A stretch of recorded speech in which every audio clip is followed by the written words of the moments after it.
Hi friends, welcome to my channel KS village vlogs. ఈరోజు నేను ఈ వీడియోలో మనకు ఎంతో రుచికరమైన ఎంతో ఆరోగ్యకరమైన జొన్న దోశలను ఏ విధంగా ప్రిపేర్ చేసుకోవాలో చూపించబోతున్నాను.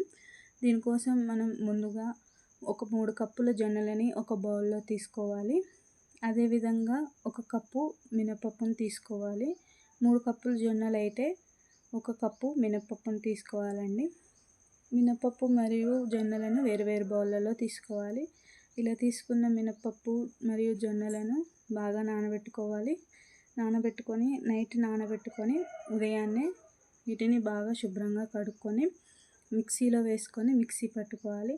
ఇలా మిక్సీ పట్టుకున్న పిండిని ఒక బౌల్లో వేసుకొని కొంచెం సాల్ట్ వేసుకొని బాగా కలుపుకొని స్టవ్ ఆన్ చేసి స్టవ్ పైన పెనం పెట్టి పెనం బాగా హీట్ అయ్యాక దోశ వేసుకోవాలి.